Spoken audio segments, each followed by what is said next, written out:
Ok, Rocket League c'est un jeu à l'apparence normale. On nous donne deux cages, un ballon et un ou deux voire trois adversaires. C'est tout. Et si ça a l'air facile, quand on regarde un stream ou une vidéo d'un joueur pro expérimenté, eh bien essayez, téléchargez et lancez le jeu. Au début, vous allez lancer un entraînement et vous allez voir que c'est pas du tout pareil. Ce sera même très difficile de toucher la balle.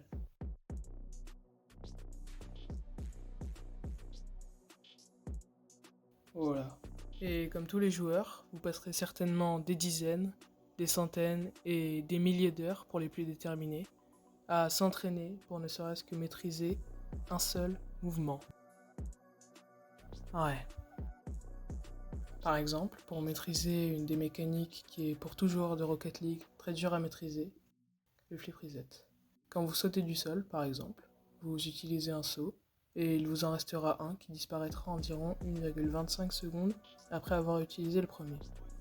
Le flip reset, ça consiste à poser ses 4 roues sur, sous ou même où vous voulez sur la balle pour récupérer un saut que vous pourrez utiliser quand vous voudrez, que ce soit pour passer un défenseur, pour aller chercher un deuxième reset, etc. Et ça, c'est qu'une seule mécanique sur des centaines.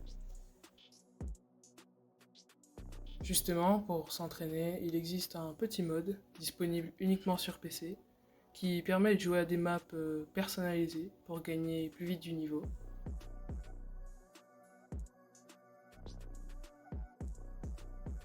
S'entraîner,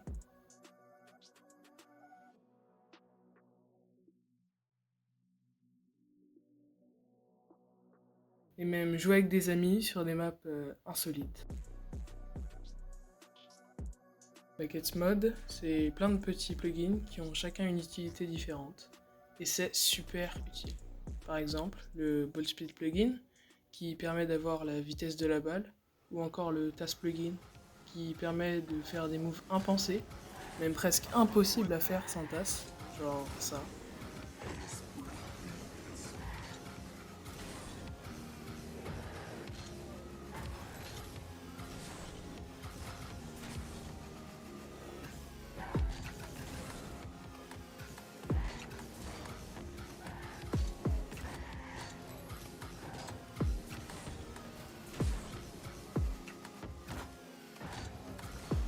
Waouh. Et si vous savez pas ce que c'est un TAS, je vous laisse aller regarder la vidéo qu'a fait Poyos et vous revenez quand vous avez fini. Rocket League, c'est un jeu complet et complexe à la fois, où il faut certainement beaucoup plus de détermination que sur d'autres jeux comme FC. Sur ce genre de jeu, il faut juste appuyer sur un bouton pour faire une passe ou pour tirer. Pas forcément besoin de beaucoup d'entraînement pour devenir bon dans ces jeux. Pareil pour tous les jeux de la catégorie FPS, comme Valorant ou Fortnite. Toutes les heures passées à s'entraîner sur un de ces jeux ne seront pas perdues si vous changez de FPS, car c'est toujours le même principe, d'abattre l'ennemi et surtout de rester en vie. Revenons sur Rocket League.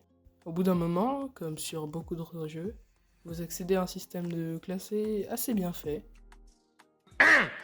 Et vous pourrez donc faire 10 parties qui permettront de vous classer avec d'autres joueurs de votre niveau grâce à différents rangs en partant de bronze, puis argent, or, platine, diamant, champion, grand champion et enfin SSL.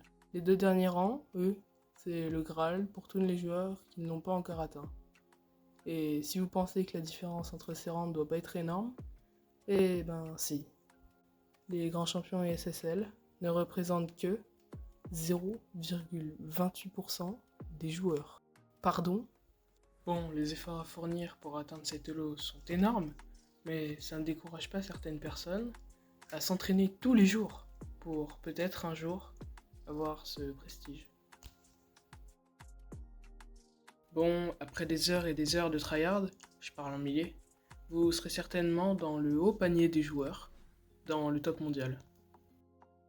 Enfin, vous participerez sans doute aussi, comme d'autres centaines de milliers de joueurs, au RLCS. Les RLCS, c'est un championnat qui réunit l'élite mondiale dans un grand tournoi avec de l'argent, beaucoup d'argent à la clé, comme pour la team BDS, une équipe qui a gagné l'édition 2024 et qui a empoché un total de plus de 300 000 dollars. 300 000. Bref, ici on n'est pas là pour parler des sommes astronomiques qu'ils gagnent, mais plutôt de leur talent sur le jeu.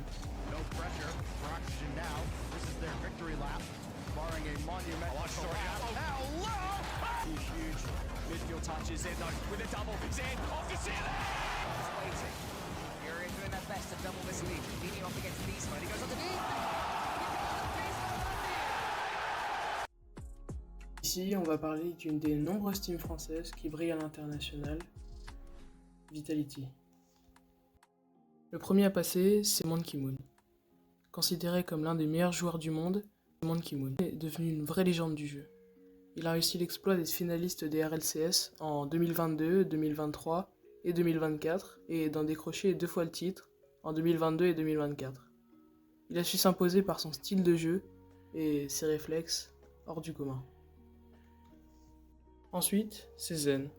Vainqueur et MVP des RLCS en 2023, le mec est arrivé sur la scène pro, il a fait un major, il l'a gagné. Et une fois les RLCS, il l'a gagné. Encore. Zen s'est imposé comme le meilleur joueur de la scène, même avant d'y avoir participé grâce à la classée. Fidèle aux couleurs de la team Vitality depuis son entrée en compétition, il est un joueur modèle et indispensable à l'équipe. Ses mécaniques sont juste folles.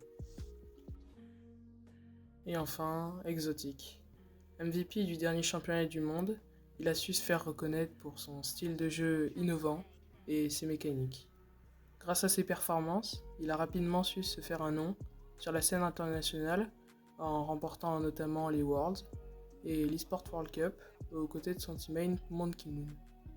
Avec une passion indéfinissable pour le jeu et un engagement total, il s'impose comme un acteur clé du roster.